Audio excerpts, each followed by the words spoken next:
Olá, boa tarde. Vamos para mais uma revisão. Então, hoje a nossa revisão é número 4 da aula 4 sobre as estratégias e habilidades de um negociador.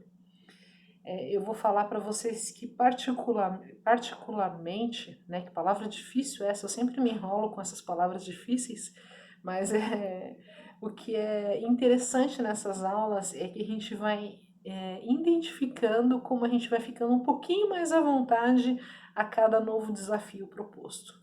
E acredito assim que a gente consiga ir melhorando. E eu acredito também que vocês devem estar reconhecendo nisso, nesse processo todo, como vocês vão ficando mais à vontade, de repente, com esse ambiente virtual, com essa nova dinâmica de aulas.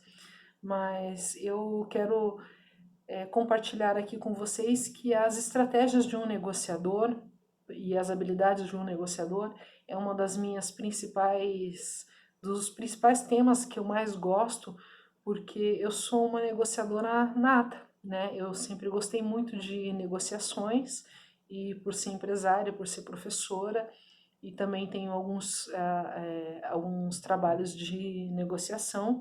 Então, isso me faz entender um pouquinho dos dois lados e praticar isso com mais leveza e com mais naturalidade, né? Onde um negociador tem uma certa vantagem quando ele se sente um pouco mais à vontade. Então, a primeira delas é a empatia. O que é a empatia num setor de negociação? É eu me colocar no lugar do outro, né? Na verdade, não só na negociação, mas a empatia, a palavra mesmo se fala que eu devo entender qual é a necessidade do outro. O que faz com que aquela pessoa esteja tendo aquela demanda, ou aquela necessidade, ou aquela exigência daquele momento, né? Existem negociações mais fáceis e mais difíceis, como negociações dentro de uma empresa, de um conflito, ou negociações dentro de um governo, como as que nós estamos vivendo. Então, veja bem, aonde tem uma negociação, ela pode ter vários níveis. Então, do nível mais fácil, como uma simples negociação de banco de horas ou de carga horária, quanto uma negociação financeira, uma negociação de governo ou até uma negociação policial que exige muito mais habilidades do negociador.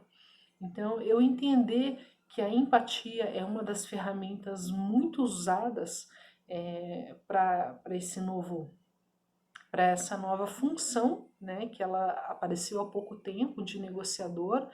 Sempre existiu um negociador, mas ele não era apto nem treinado exclusivamente para isso. Hoje nós já temos cursos de negociações e preparação de negociador, que é realmente uma área bastante interessante para quem gostar do assunto. Então, uma das nossas técnicas seria a empatia. Eu entender o lugar do outro, eu me colocar no lugar do outro e aí sim eu tomar alguma atitude para que eu possa, enxergando essa necessidade, oferecer alguma coisa em troca para sanar aquela expectativa daquela outra pessoa do outro lado. Essa é a primeira técnica do negociador. A segunda seria a paciência, que muitas vezes eu digo para vocês que é um dos lados mais difíceis, porque a gente às vezes tem muita pressa de resolver, a gente quer trazer um resultado e a gente precisa ter paciência para que as coisas aconteçam no tempo que elas têm que acontecer. Obviamente que às vezes nós temos um tempo muito curto para que questões se resolvam, né? Até foi tema de debate na aula que faltava tempo para resolver as nossas dinâmicas, faltava tempo para resolver as nossas discussões, mas isso realmente é um recurso muito escasso, que é o tempo. Então, a paciência, às vezes, dá a você um pouquinho mais de leveza e um pouquinho mais de tranquilidade quando você tem esse recurso tempo na mão, para que você consiga ou ganhar pelo cansaço, né? Ou simplesmente para que você consiga entender e ser um pouquinho mais paciente com a demanda daquela pessoa. A outra técnica, a outra habilidade desse negociador, dessa estratégia desse negociador, teria que ser o conhecimento da causa. O que está acontecendo dos dois lados? Então, para que eu seja um negociador, eu preciso entender todo o processo. Eu preciso entender a parte da empresa, nesse caso nós estamos falando de negociação e administração de conflitos organizacionais, então eu preciso entender a parte da empresa e eu também preciso entender a outra parte, seja ela de um fornecedor, seja ela de um funcionário, seja ela de um cliente. Então, o que eu tenho que negociar? Eu preciso ter o conhecimento de tudo isso para que eu consiga, sim, poder tomar uma atitude de implementar alguma sugestão para que as pessoas se sintam confortáveis para aceitar ou não esse acordo. Então, eu tendo esse conhecimento, eu não posso ter o conhecimento de apenas um dos lados. Eu preciso conhecer a história como um todo, eu preciso conhecer esse conceito como um todo, para que eu consiga aí sim tomar uma atitude em relação a uma sugestão ou uma intermediação para que esse acordo saia. Sempre lembrando que nesta disciplina e nessa função específica de negociador, o acordo é o nosso troféu. Então, eu preciso entrar numa negociação com o intuito de sair com esse acordo fechado, seja ele qual for. Claro que a gente, como negociador, vai fazer tudo para que esse acordo seja bom para ambos os lados, mas eu preciso que esse acordo saia. Se eu não conseguir fechar o acordo, eu falhei como negociador ou como negociadora. Então, eu preciso que esse acordo saia. Eu não sei se vocês assistiram aí agora um pouquinho de didática mesmo, né? Para deixar um pouquinho mais lúcido essas nossas conversas, essas nossas revisões. Esse final de semana eu assisti a última série da La Casa de Papel, onde se fala muito de estratégia, se fala muito de negociadores.